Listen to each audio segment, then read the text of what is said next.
moja ya kitu muhimu sana nataka ukifahamu katika mahusiano, muhimu sana, ni kujua mwenzako anachopenda na asichopenda. Kujua mwenzako ni mtu aina gani, lugha yake ya mapenzi ni ipi, na yeye pia ajue lugha yako ya upendo ni ipi. Watu wana lugha tofauti my friends. Kuna watu lugha yao sio kuchati muda wote ma message 100, yani sekunde moja umeshatuma message 60. Yageuka kuwa kelo kwake.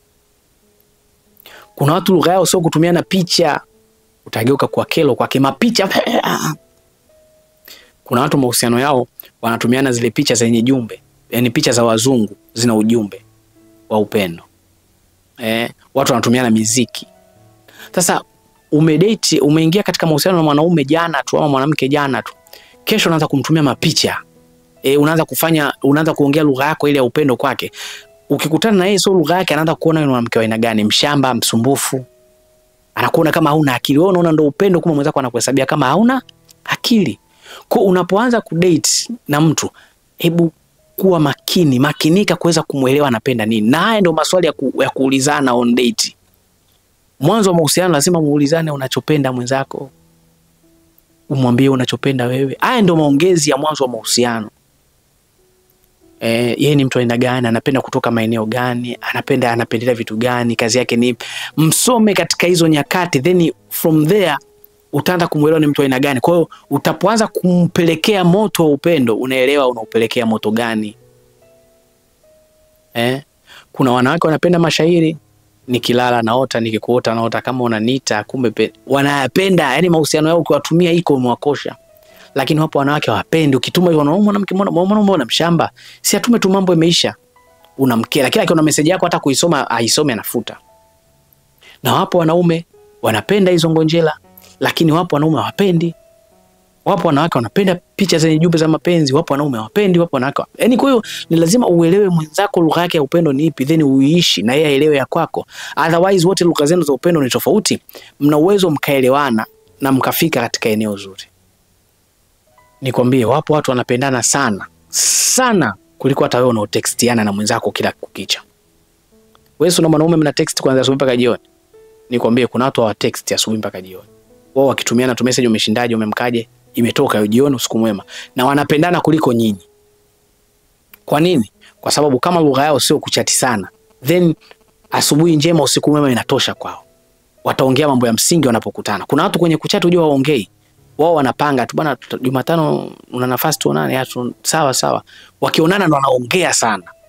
Kwenye message ama simu zinabaki salamu, tunakujuliana hali. Basi sio story. Wapo watu wenye lugha kama hiyo. Sasa wewe ukidate na watu kama hao unaanza kulalamika. Yaani tokea asubuhi unanitafuta, unipigi simu, hujali kuhusu mimi. Watu lugha yao sio hiyo kushinda kwenye masimu mama. Lugha yao sio kutumia picha kila anapokula, kila anapolala, sio. Kwa ni lazima on first date, mwanzo wa mahusiano, kabla hujaanza kupeleka moto wa upendo, elewa mwenzako ni mtu aina gani, anapenda type zipi za mahusiano. Otherwise utakuwa unatuma message 20 hazijibiwi. Mara umetuma kopa limepasuka, mara kopa linatoa moto, mara mwenzako anakuwa na mshamba, anakuwa unamsumbua. Kwa hiyo nimetaka kuongea hili jambo kwa sababu nimeona wanawake wengi wanapotea na wanaume wengi wanapotea katika ile eneo. Msome mwenzako ni mtu aina gani, then peleka moto wa upendo katika namna anayoipenda yeye. Na nakwambia mapenzi mtayajenga pakubwa sana. Kuna wakati mtu anashindwa kukuambia tu kama mimi sio lugha yangu, ila anakuonea aibu, anaona kama atakukasha tamaa, ananyamaza tu. Ila unamkela. Yaani hujaendana naye kabisa. Kwa ni muhimu kujua lugha ya mapenzi ya mwenzako ili ukaiishi. Hiyo ndio namna pekee utaweza kutengeneza mahusiano yako ama kuyaboresha na kuyajenga mahusiano imara. Kuanzia leo usikurupuke kumuonyesha mwanaume unampenda kwa kiwango gani ama mwanamke unampenda kwa kiwango gani, kwa sababu una uwezo ukakosea hiyo njia yako ya kumuonyesha. Cha kwanza jifunze kujua ni njia ipi yeye anapenda kuiona ama anapenda kutafasiri upendo, then uitumie hiyo njia kwake, na utajikuta unajaza maji kwenye ndoo, sio kwenye kapu. Kwenye nini inaitwa kapu lile? Tenga. Utajikuta unajaza maji kwenye ndoo, sio kwenye tenga.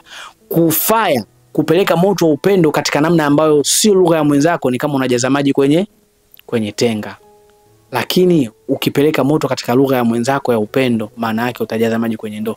Utakuwa unafanya vitu sahihi kwa wakati sahihi kwa mtu sahihi, na utaona mapenzi yako yanastawi sana.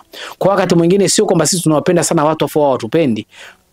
Ni vile sisi tunakosea kuwaonesha upendo, ndio maana watupendi. Sawa sawa? Kwa huo ndio ujumbe wangu wa leo. Jitahidi kumjua mwenzako lugha yake ya upendo na uishi katika namna nzuri. Natumai ujumbe huu umekusaidia sana. Hadi wakati mwingine tena, usiache kusubscribe na kutazama vipindi vyangu. Bye bye.